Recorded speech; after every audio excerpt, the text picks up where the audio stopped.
Good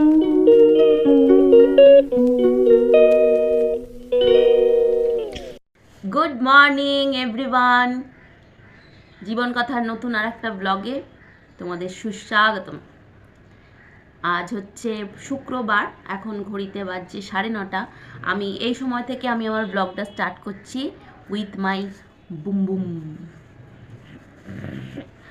সে good morning everyone, বলো বলো বলো বলো গুড মর্নিং বলো, বলো গুড মর্নিং বলো। আচ্ছা, হয়েছে কি, প্রচণ্ড কাশি আমার তো হয়েছেই, সাথে হয়েছে বুমবুমের। তো সেই জন্য কি করব, সেই ছোটোবেলাকার টোটকা, মা যখন ছোটোবেলায় খুব কাশতাম যেটা করতো সেটা হচ্ছে সর্ষের তেলের মধ্যে অল্প কর্পূর দিয়ে সেই তেলটা গলার মধ্যে হালকা করে রাব করে, ঠিক এই পোর্শনটায় রাব করে একটা কাপড় বা রুমালকে বেঁধে দিত। তাতে করে কি হতো, ইনস্ট্যান্ট যেটা হতো সেটা হচ্ছে কাশিটা কমে যেত। আর বাচ্চাদের কাশি কমে যাওয়া মানেই হচ্ছে তারা একটু শান্তিতে ঘুমোতে পারে। সেটা আমার হতো, আমার মা করতো, আমি এখন বুম বুমকে করে দিয়েছি কালকে। তো একইভাবেই খুবভাবে লাভ পেয়েছি, আরাম করে ঘুমিয়েছে। কিন্তু ওই হয় না, সর্দি হয়ে থাকলে একটু কষ্ট হয়, আপ গিরতে কষ্ট হয়, তারপরে কোনো কিছু মুখে টেস্টও পাওয়া যায় না, কিছু ভালোও লাগে না, মাথা যন্ত্রণা করে, যেটা আমার হয়। তো তোমাদের কার কার এরকম সর্দিতে কষ্ট হয় একটু জানিও। আর আমার সর্দি কি সাংঘাতিক বসে যাওয়া সর্দি, তো সেটার কষ্টটা আমার মনে হয় আরেকটু অন্যরকম। তো ঠিক আছে, চলো তোমরা জানিও কে কেমন আছো, কোথা থেকে দেখছো। অবশ্যই অবশ্যই আমার ব্লগটাকে ভালো লেগে একটা লাইক করো, পাশে থেকো। আজ নেই একদম ঠান্ডা, বাইরে রোদটা উঠেছে, বাট কেন জানি না আজকে ঠান্ডা একদমই নেই। মানে সোয়েটার পরে কাজ করতে শুরু করেছি, লাগছে তার গরম।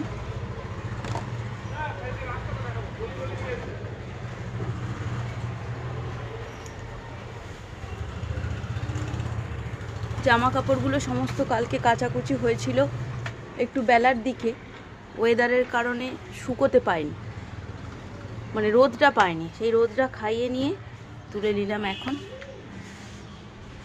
একটা জিনিস তোমাদের সাথে শেয়ার করব। খুব অল্প পরিমাণ নিয়ে নিয়েছি সর, দুধের সর, যেটা এবার আমি আমার মুখে অ্যাপ্লাই করব।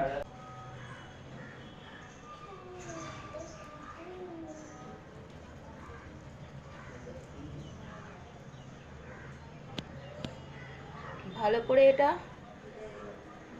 মুখে মেখে নেবো। তার আগে ফেস ওয়াশ দিয়ে অতি অবশ্যই মুখটাকে ধুয়ে নিয়েছি, কারণ সারা রাতে শোয়ার পর যে আমাদের মুখ থেকে যে অয়েলটা রিলিজ করে সেটা অবশ্যই অবশ্যই সকালবেলা ফেস ওয়াশের মাধ্যমে বের করে দেওয়া উচিত স্কিন থেকে।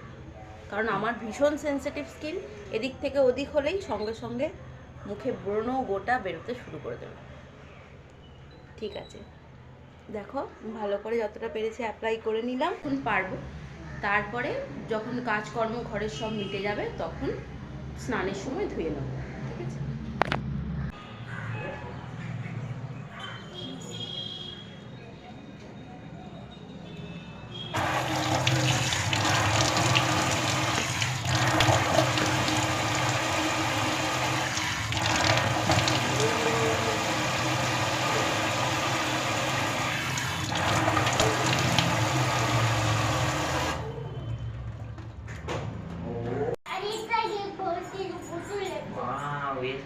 আজ বানাবো বেগনি বা বেগুনি, তাই এভাবে বেগুনটাকে স্লাইস করে কেটে নিয়েছি। চলো এবার ভাজবো, তারপর দেখাচ্ছি। নিয়ে নিয়েছি কিছুটা পরিমাণ বেসন, কিছুটা কর্নফ্লাওয়ার, আর একটু নুন, আর অল্প পরিমাণ হলুদ নিয়ে এটাকে এবার জল দিয়ে একটা থকথকে পেস্ট বানাবো। খুব পাতলা পেস্ট বানাবো না, তোমরা তো সবাই জানো কিভাবে বেগনি বানাতে হয়। তো চলো বানিয়ে নিয়ে তোমাদের ফাইনাল লুকটা দেখাচ্ছি। চলো ব্যাটার আমার রেডি, চলে যাই বানানোর দিকে।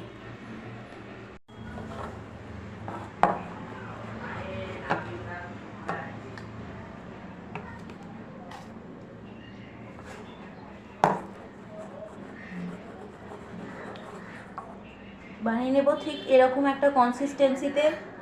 ব্যাটারটা খুব পাতলা হবে না, কিন্তু ব্যাটারটা হবে ঠিক এইরকম, যেমন কেকের ব্যাটার বানায় এক্স্যাক্টলি তেমন।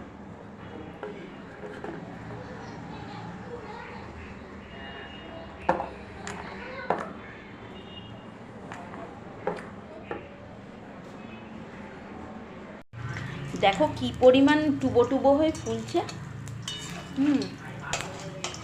খেতে মনে হচ্ছে দারুণ হবে কিন্তু।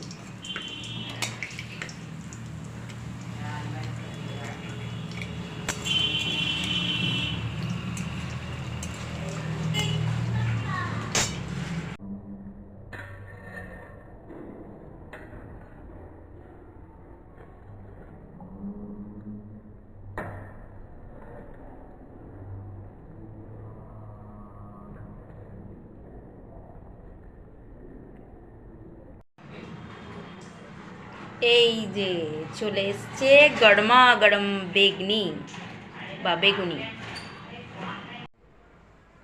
শুভ সন্ধ্যা বন্ধুরা, একটু ঘুমিয়ে গেছিলাম আজকে, বেশ ভালো লাগছিল। অনেক দিন পর দুপুরে ঘুমোলাম। হ্যাঁ, বুম বুম কি করছে দেখি। Boom boom boom boom. Good evening বলে দাও তো সবাইকে। বলবে? বলবে না? বলো না, একটু বলো, একটু বলো।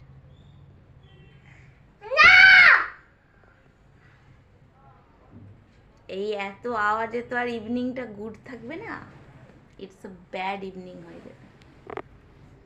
বেশ ঠিক আছে, টাটা করে দাও, টাটা।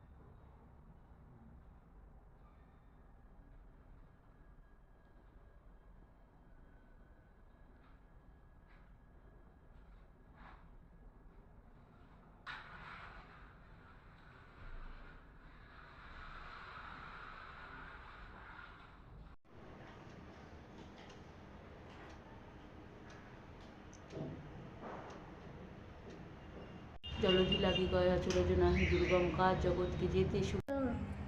সন্ধে হয়ে গেছে। বুম বুম এখন একটুখানি দুধ বিস্কুট খেয়ে নিচ্ছে।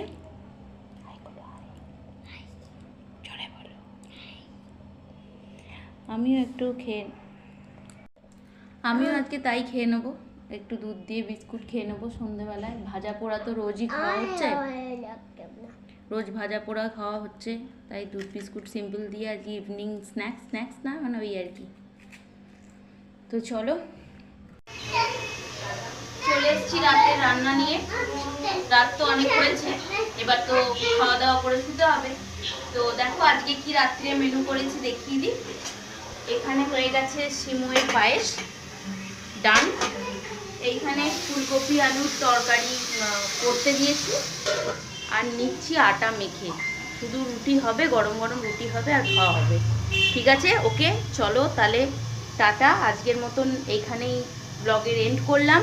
খুব ভালো থেকো সবাই, সুস্থ থেকো। আমার ব্লগটা ভালো লাগলে একটা লাইক করো আর সাবস্ক্রাইব করতে অবশ্যই ভুলো না। আসছি আবার অন্য কোনো নতুন ব্লগ নিয়ে, ততক্ষণ অবধি সবাই সুস্থ থেকো, ভালো থেকো, টাটা, গুড নাইট।